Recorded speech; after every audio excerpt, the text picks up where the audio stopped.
Wow, what a beautiful sunset we had this evening, and you can see the differential motion there. We've got a higher layer of altocumulus up at about 8,000 feet, moving from southwest to northeast, and then down below that a stratus layer coming out of the north. That's polar air moving from north to south. And a lot of that polar air is, or at least the clouds are clearing out and leaving us with partly cloudy conditions in Texas. Let's head to the charts and see what's going on. We're back after about a 3-day break here, and just getting recharged, and it's hard to explain why I went off for 3 days, but I really kind of suspected I needed to take a little bit of time off there. Sometimes you just know that it needs to be done, and we had a lot of orders and stuff piling up, and they really had to be taken care of, but we're getting all caught up. So here's what's going on in the U.S. Got another cold air outbreak coming south through the Dakotas and Minnesota there. You can see temperatures are below zero in much of the Dakotas and up in the prairie provinces. Okay. There's our drawing tool. So yeah, there we go. So another fresh outbreak coming south. And then down where we're at in Texas, we've got kind of a cool pattern. It's not unusually cold, but we've got 30s and 40s there. And you can see that the leading edge of the polar air mass is way down south there in Mexico. Kind of a surprising southwesterly flow here in this part of Mexico right there, 75 right there, but that's the warm air advection region, and that's kind of spreading over the mountains into New Mexico out in this area here. Let me see if I can get my drawing tool to come up. I'm having a bit of a problem. There it goes. Okay, so yeah, that's what I'm talking about right there, the southwest flow, and we get not only orographic lift, but ascent over this cold air mass, and that gives us a whole lot of clouds in that part of the U.S. there. We also do have some tropical air out over Florida and the Carolinas there. 60s and 70s there. We have an MCS out over the Pensacola area with quite a bit of cold air lurking to the north. They're in the Paducah area, Lexington, and up to Cincinnati. Looks like a little bit of freezing precip in that region. Okay, there's the radar composite showing that MCS there on the Gulf Coast. Okay, so there it is right there. Don't see anything severe in that at all, and that's the main activity that we have this evening. And this is our thermal picture of what's happening. Another polar air mass working its way south, so we don't really have much of a Pacific pattern. Typically during the winter we'll have systems moving from west to east. We have more of a northwesterly flow pattern. So this little high that you see right here, this doesn't really represent like a high center. A lot of people think that we're kind of focusing on where exactly the high is, but what I see is the large bubble that encloses that high. So that right there, that's a cold polar air mass right there. And then the previous cold air mass is down here in Texas. It's modified quite a bit there. And then, of course, the leading edge all the way down there. And it looks like we've got a new wave developing there in California. I don't know if you can see that, but there's some packing of the thickness lines. There's about 3 or 4 lines there.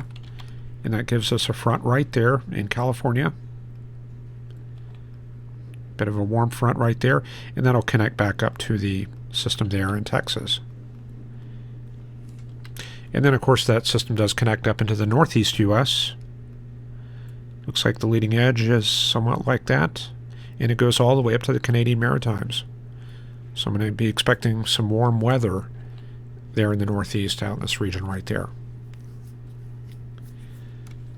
So that's what's happening across the country right now. Upper air charts looking like this right here. Got a large long wave trough centered over the central U.S.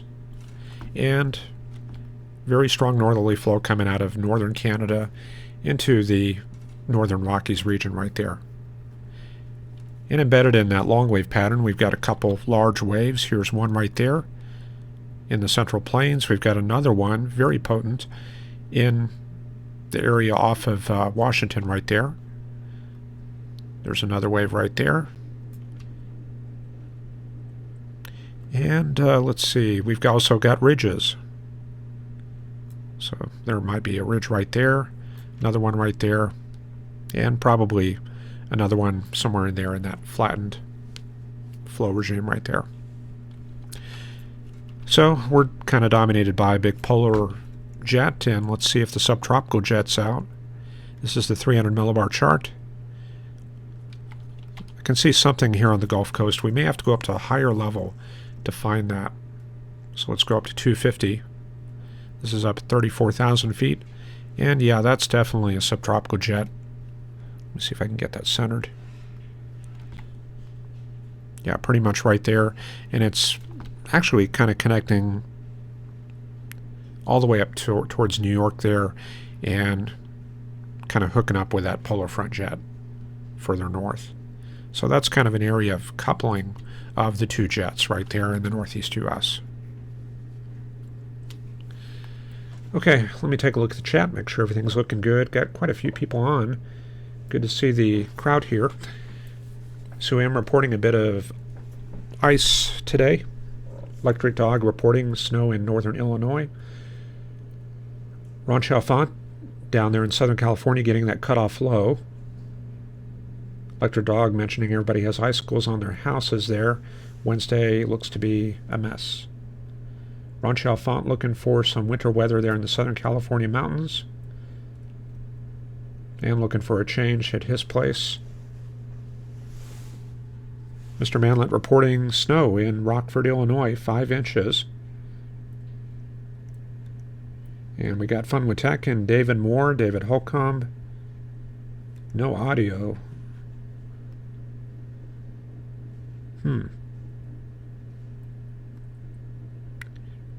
Yeah, I'm getting green on my meters. Let me scroll down a bit. Okay, you guys are getting sound now.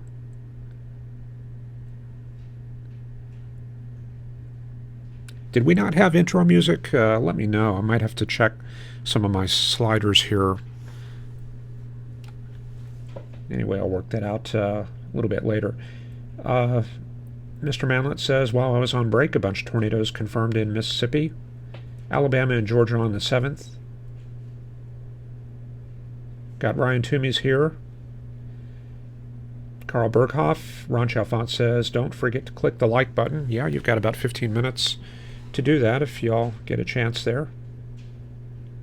Ryan reporting muggy conditions in Florida, mid-80s. Let's look at what's going on there. Let me pull up the satellite loop. Yeah, with those muggy conditions there in Florida, definitely supporting that MCS. And you can see this is kind of corresponds to temperature here. So the red's indicating very cold cloud tops on those cumulonimbus clouds south of Pensacola. And this is all going to be thunderstorm activity. So there's probably a good area of moisture in Florida and off Tampa there, probably feeding up into that storm system there.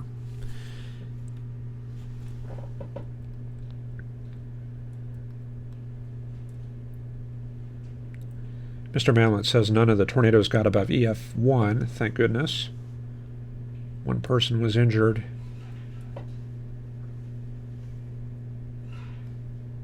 And very good. Electric Dog says liked. Okay. Let's see here. Why is there opening sound? Let me see if I can bring that up. I don't know. It says it's outputting sound. I don't know what the deal is. Just another thing I'll have to figure out here. Let me check one more thing here.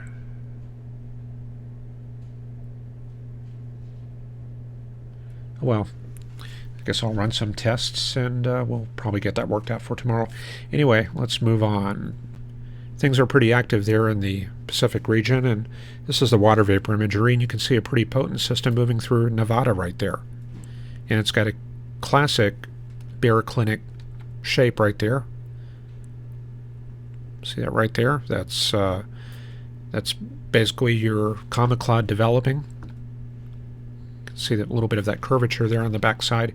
And then on the infrared, you can see it really good there through Nevada and Utah, stretching from around Ogden all the way down through Nevada, through the Area 51 area down to Desert Rock.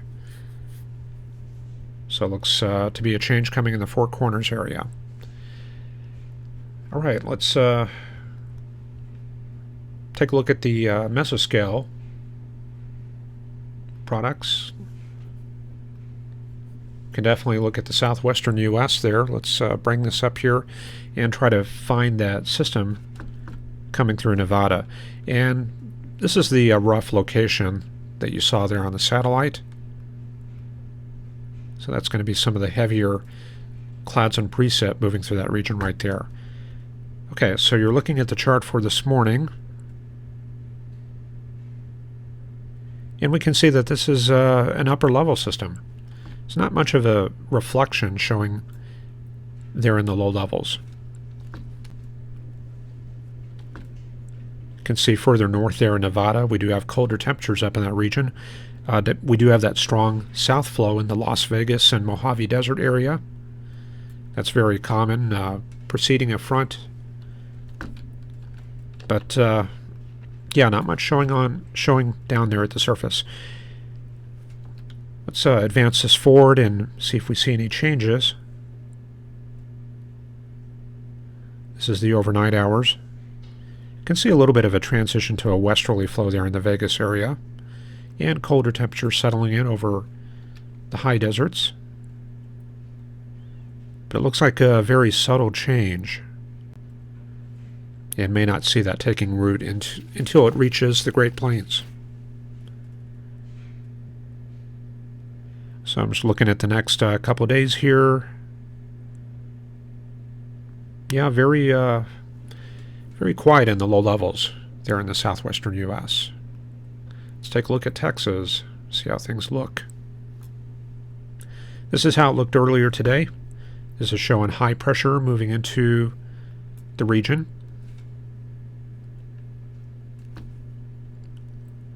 So this is a big ridge coming south, and it looks like overnight it's going to be a cold one there, 23 in Oklahoma City, teens in Kansas.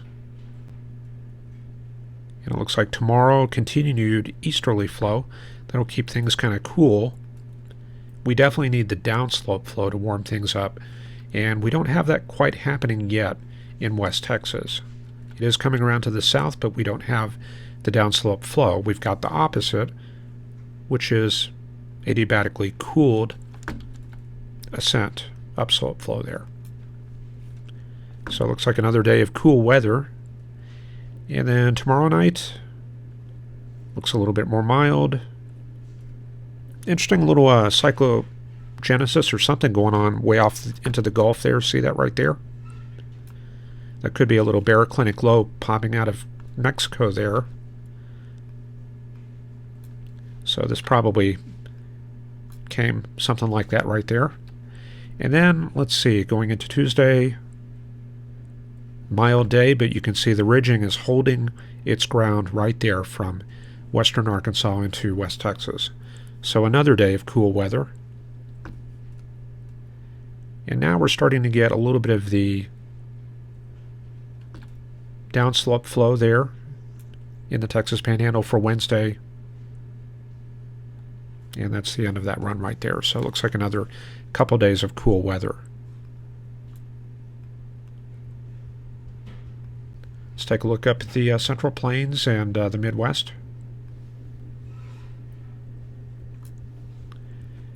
Okay, here's how it looked today. You can see a cold front pushing through Ohio and Kentucky and Nashville right there. And a bunch of cold air coming in from the west. And yeah, very cold air. You can see the purples showing up there in Iowa and Minnesota. So it's going to be close to zero, similar to Super Bowl weekend, last weekend there. And then for tomorrow, very weak warm-up. We're just kind of dominated by this high pressure across the Great Lakes region. And then going into Tuesday, looks like we start coming around to the south. And yeah, south flow pretty much everywhere in the central U.S. there. I thought there was a front coming south. Let's see where that is. This is looking at the chart for this evening.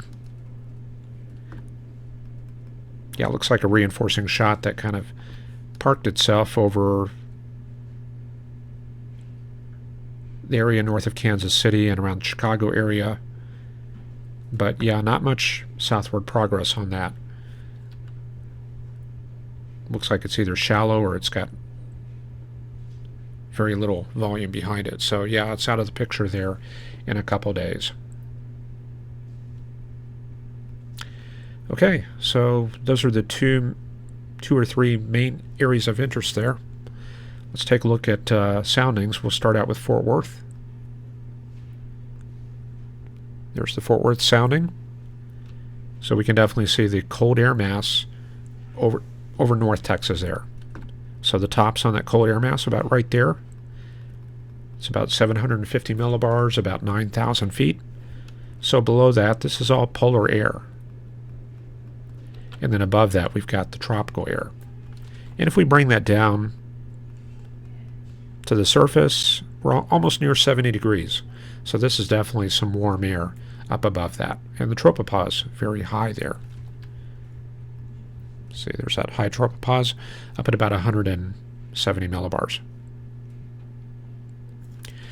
Now, another way we can take a look at some of these soundings is with cross sections. I wanted to cover a little bit of that. This is a digital atmosphere here, and I've been doing some work on the cross-section module here, and to set that up you basically just drag the cursor like that, and then we click on cross-section under the data menu. Yeah, looks like we got a small problem there. We're still testing this, so let me see if I can get that to work here. Yeah, it's probably still needs some work here. But looks like we can get the fields to come up here, and there you go. It gives us a pretty cool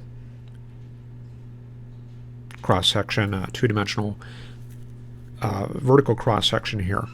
And what I've done here is I've plotted temperature. And this is a cross-section from western Kansas right here, all the way down to Oklahoma. There's Lawton. And then down to Texas. This is DFW, and then down to central Texas. So right in this area here, we can see cold air near the surface. Temperatures down around -6 to -8 Celsius. And you'll notice that the slope, these lines here, you see this right here, they kind of fold back on themselves. So this is indicating that we have a lapse rate where the temperature is rising with height. And you can kind of see that on the sounding. See that right there? See, we go from like -5 all the way up to +5.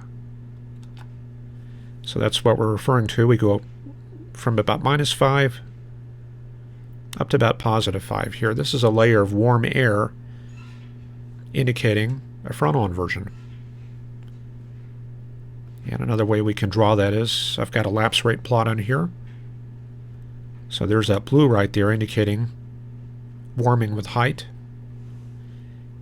And up above, up in this region right here, this is the top of the frontal zone. So it's sitting right at about 8,000 feet, about 725 millibars.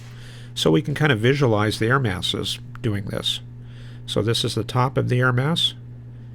And then above that, we've got the tropical air mass. And you can see the lapse rates here running about 6 to 8 Celsius degrees per kilometer. Typically we see about 6.5. And then up above that we see the transition to the stratosphere, where the lapse rate slows down or it warms with height. And then we can bring up the potential temperature. And there's how that looks. You can see the packing right there, indicating the top of the frontal surface right there. And I've been making some changes here, like one thing that you've always been able to do in digital atmosphere is plot the winds, and there's the wind plots. So basically up is going to be north, down is south. So this is showing that we've got southwest winds in Kansas, and then you go to the right side, also southwest winds. But one thing that I've done here is I've added the ability to visualize winds referenced to the plane of this cross section. I don't know if that makes sense, but you see these squares here. That indicates that the winds are going into the page. And then over here on the right, they're moving basically from left to right. So this is kind of instrumental when you're dealing with these isentropic surfaces that you see right here at the bottom. Since the air is flowing into the page right here, the air is not really ascending or going down the surface. It's going pretty much into the page. But over here on the left, you see where I've got the cursor. It's moving left to right. And for some reason I can't draw in this. Let me see if I can get that to work.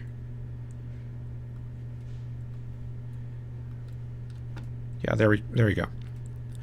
So this is showing that the component of motion along this plane right here is going left to right, so there's northerly flow in this region, and we're basically descending. The parcels are descending because they're kind of locked to these potential temperature surfaces. They can only go that way or that way, that way or that way, so kind of like that. So if we had very strong south to north flow, we would have isentropic ascent here, and we would probably get some clouds and rain in this area. So the overall pattern, basically, you can see a lot of barbs here moving left to right, and the slope is like this. So this is telling us that along this plane, there's a strong tendency for air to sink. So I'm trying not to make this too dry. I don't want to lose a lot of people. But let me show you another way to visualize this.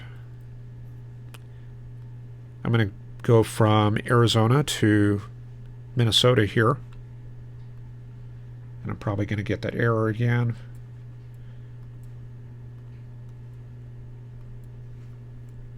Okay, so you can see the mountains here, which is very helpful. So let's bring up the potential temperature, and we can visualize the winds, the wind component reference to this plane here. And there's no big squares, it's all pretty much going left to right. However, the theta E surface, or the theta surfaces, are pretty much flat. So there's not really any ascent or descent. Let me see if I can bring my tool back up.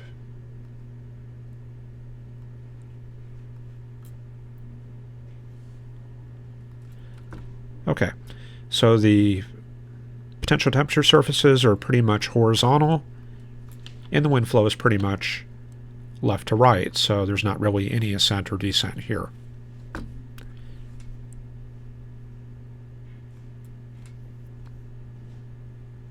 Alright, so that's some of the basics there, and I've also been trying to get wind grids going. I've had kind of a lot of things to do here leading into the start of the show, but let's see if I can bring that up here.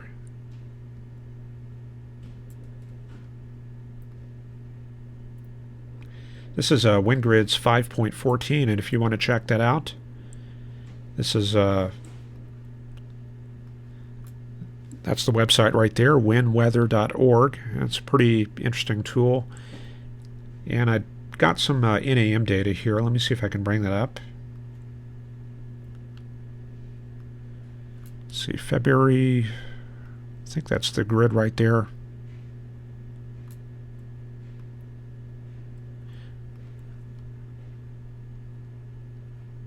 Okay. So this is showing us all the fields that we can look at. And I'm probably going to need like a special show to go over this. But I can at least, show you the basics, what the output looks like. So this is model output. This is the 0-hour forecast, and underneath is North America. And you can kind of see that trough we were talking about there off the Washington coast. So underneath all this stuff, maybe I can zoom in a little bit. So this is essentially a way to view model data and view exactly the products you want to look at. So 500 heights and vorticity, not a problem. Got a much more legible chart there. The red is going to be the heights, and the yellow is the vorticity. So that right there, that's a pretty strong shortwave there, moving through Oklahoma and Texas. And let's move this forward.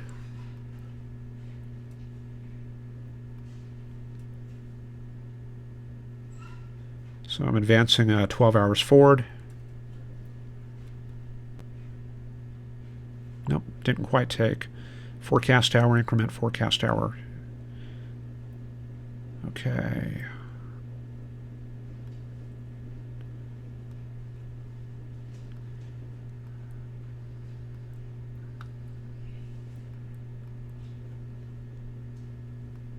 What I was going to do is try to look at the heights and vorticity tomorrow morning. Yeah, there we go.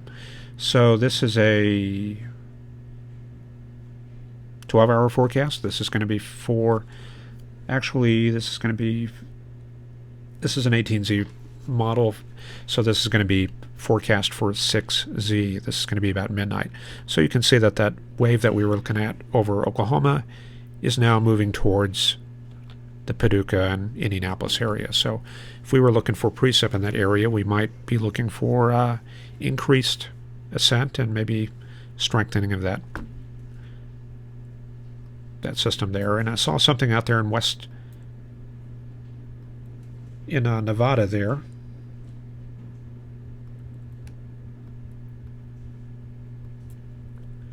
Yeah, very strong trough. It looks like two of them right there. And this is supporting that surface system that we were seeing there on the satellite right there around Salt Lake City and north of Vegas. So this is kind of another another tool you can use. And I'll probably have to do a special show to go over this in detail, since otherwise we could probably easily spend all night going over all these functions. But these are some of the menus you can see here, like 700 millibar diagnostics. Yeah, 500 millibar diagnostics. They look like this. And you can also roll your own. That can easily be done.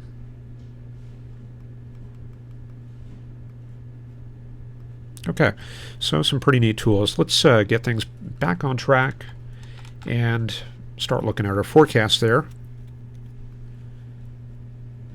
I think one thing we can do is look at the hemispheric pattern. This is how things have been looking over the past couple of days, and let's see what we got here. Got kind of a strange pattern here, very strong ridge there. And let me see how many waves we got. Definitely a big one right there in the North American continent, a big one in Europe, and one in Asia too. And I'm not sure if that's going to be a separate long wave. Let me see how persistent that is. Yeah, I could probably call that. So we probably got about 4 waves here. And the reason we're getting a lot of that cold air is, of course, due to that Hudson Bay vortex. We're kind of waiting for that to break down. And once we get rid of this ridge right here in Alaska, that should return us to a more progressive flow out of the west there.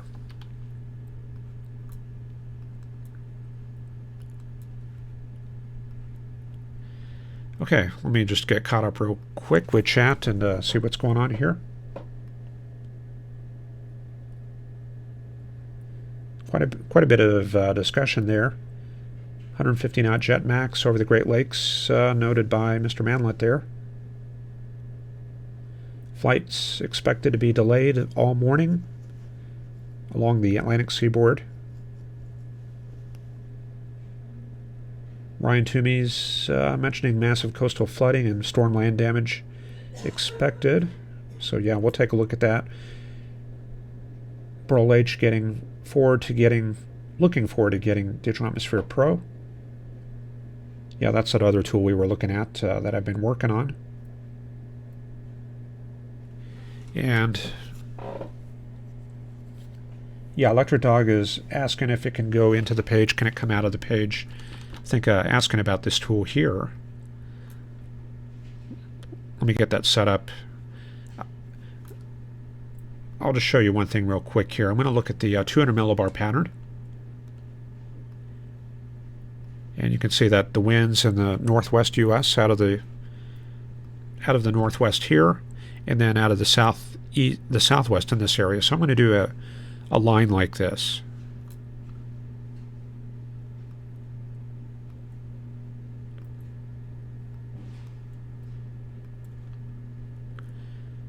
Okay, so I'm going to plot the winds relative to that plane.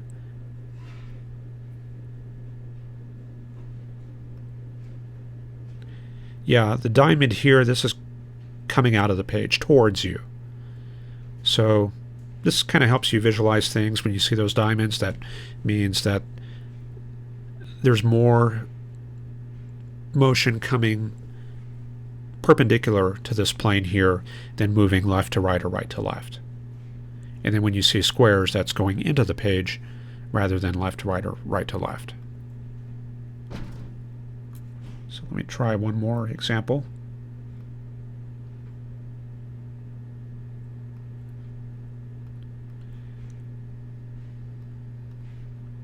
Some of those errors is because I'm still working on integrating surface data in there. Yeah, see, there's no diamonds or no squares. So I've got that plane pretty well aligned with the upper level wind, and that's really what you want when you're dealing with isotropic surfaces. That's these things right here. Okay, so I'm going to do some more work on that. Maybe we can take a look more at that tomorrow. But some of the source code that I've been working with, it looks like that. So potential vorticity, this is kind of like how that comes together. Okay, let's look at the forecast. We definitely got pretty active weather pattern here. And let me get my bearings here on the charts.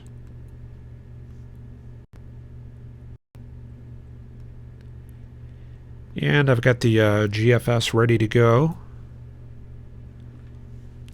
And we can see kind of an unsettled pattern there in the Gulf.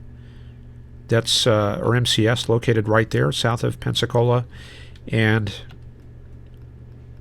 we've got a bit of a polar front located right there.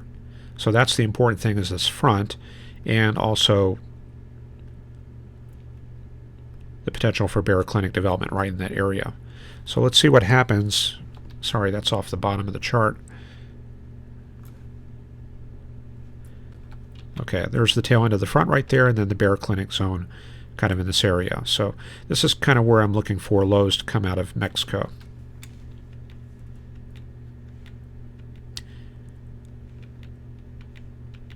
Okay. Yeah, it looks like whatever was down there is probably crossed already to the central Gulf Coast.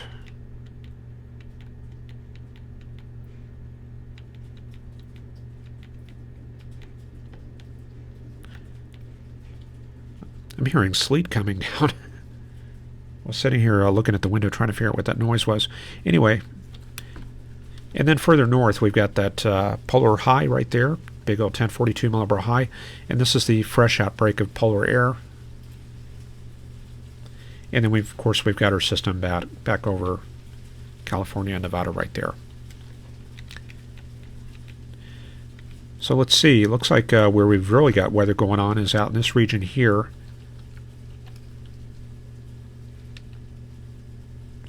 That's going to be about where our fronts are. And pressure falls in that area around Utah.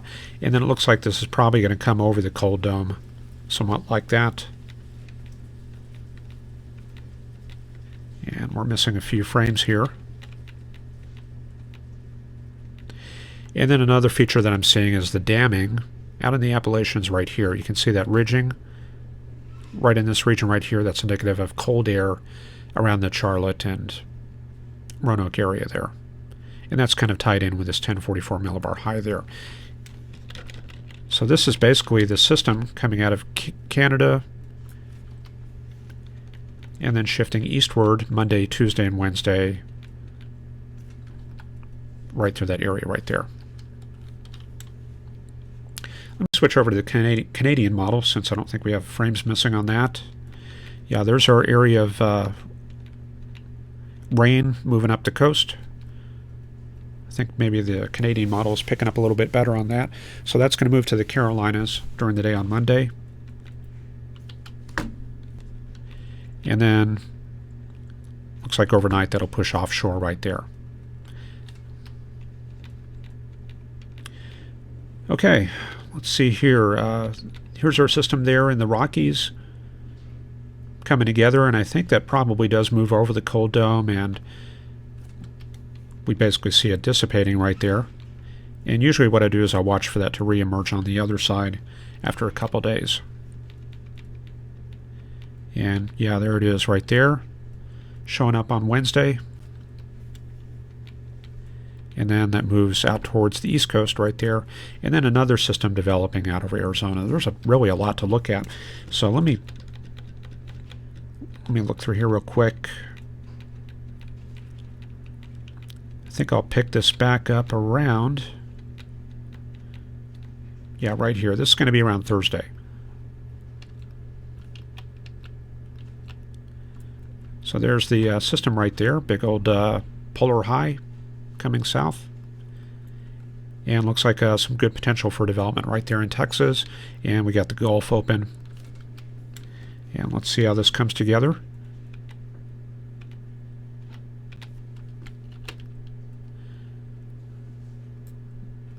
Looks like we get this big polar front, just kind of drives underneath like a big wedge.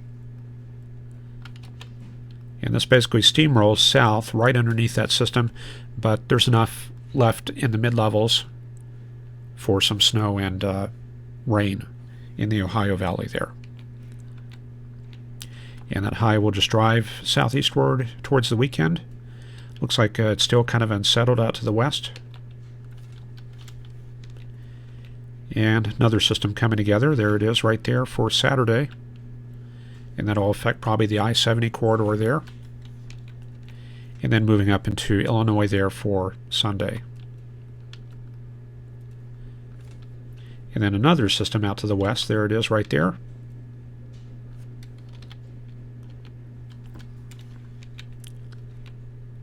And then you can see this coming eastward into the Dakotas there. And our frontal systems are looking about like that right there. So kind of a pretty complex system here. Really a lot to look at, and this will make its way into the Great Plains by Monday, the 19th. And this is right around the Denver conference time. It looks like, according to the Canadian model, that'll be probably a couple of days afterwards. But definitely looks stormy anywhere from Southern California up to the Central Plains.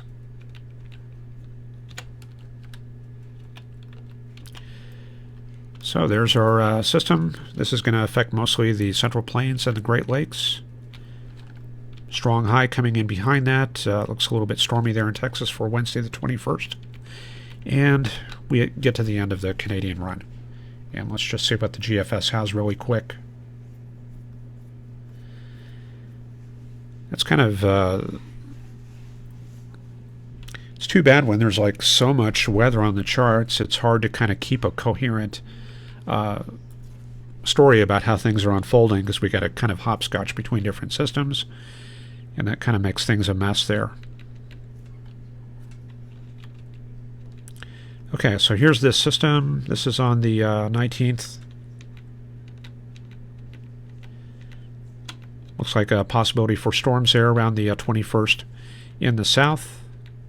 And yeah, another powerful storm coming through the Central Rockies on the 22nd. And looks like a pretty active Pacific pattern. Another South California system coming through that region. Okay, well, this forecast was a little bit more disorganized than I hoped. I think it was adding the cross sections and the wind grid stuff on that kind of threw me off, but hopefully that gave you all, a lot to look at there. Let me take a look at chat here. A little discussion there about wind grids. ChaserCon schedule.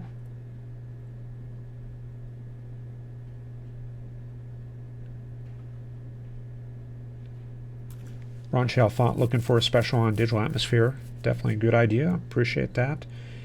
And Ryan says Denver will freeze during the conference. Yeah, we're definitely going to have to take a closer look at what's going to happen that weekend. Make sure that the models I'm looking at are on track. And that probably does it for me. Okay. So I hope you all have a good evening, and thanks for watching.